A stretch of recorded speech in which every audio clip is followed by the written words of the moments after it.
사명을 발견하고 비전을 성취하라. 안녕하세요. 2025년 여름 수련회 라오스조 조장으로 섬기게 된 전성원입니다. 오늘 본문 말씀은 열왕기상 22장 29절에서 40절 말씀입니다. 이 본문은 북이스라엘 왕 아합의 마지막 전쟁과 죽음을 다룹니다.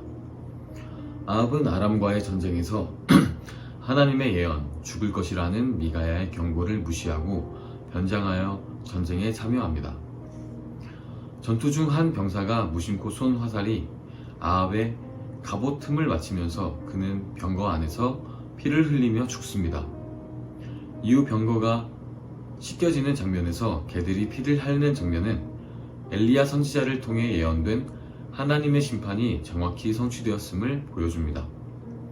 이 구절은 하나님의 말씀은 반드시 이루어지며 인간의 계산과 회피로는 하나님의 뜻을 피할 수 없다는 진리를 선명히 드러냅니다. 이번 큐티에서 제 마음을 깊이 붙들었던 말씀은 34절에 한 사람이 무심코 활을 당겨 이스라엘 왕의 갑옷 솔기를 마친지라라는 상반절입니다. 병사는 아무 의도 없이 무작위로 그저 전장 속에서 활을 쐈을 뿐입니다. 그런데 그 화살이 아합 왕의 갑옷 솔기를 정확히 맞춥니다. 사람의 시선에는 이 모든 것이 우연, 글자 그대로 무심코 벌어진 일처럼 보입니다. 하지만 하나님의 관점에서는 이것은 이미 정해진 심판의 순간이었고 예언의 성취였습니다. 저는 전북대학교 산림학과 학생이었습니다. 전공에 아무 흥미도 느끼지 못했고 새로운 공부를 위해 서울에서 방황하듯 2년 가까이 시간을 보냈습니다. 그러나 그마저도 중단하고 도망치듯 군대로 도피했습니다. 사실 군대는 저에게 도피처였습니다. 현실을 떠나 무의미하게 저녁 날만을 기다리며 하루하루를 보냈습니다. 그러던 어느 날 막사 책꽂이에서 무심코 한 권의 책을 꺼냈습니다. 그 책의 이름은 사막에 숲이 있다는 책이었습니다.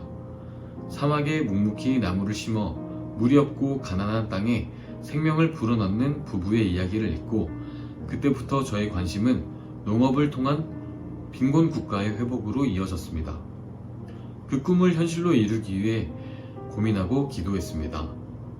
그 결과 현재 농촌 지도사로서 직장을 다니고 있습니다.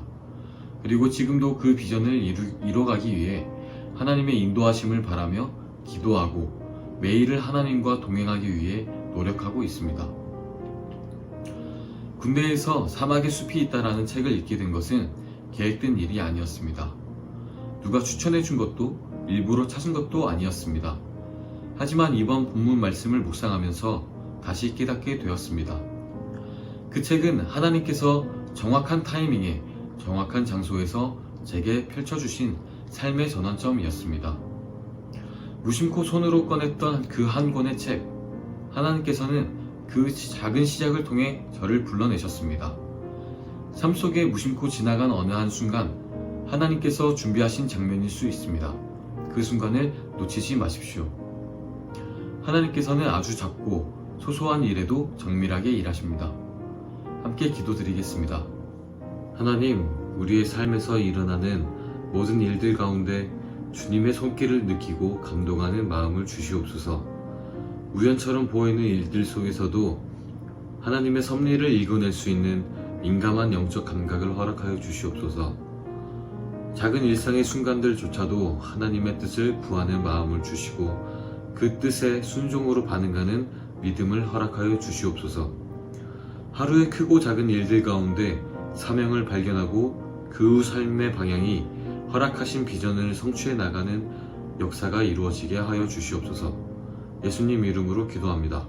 아멘.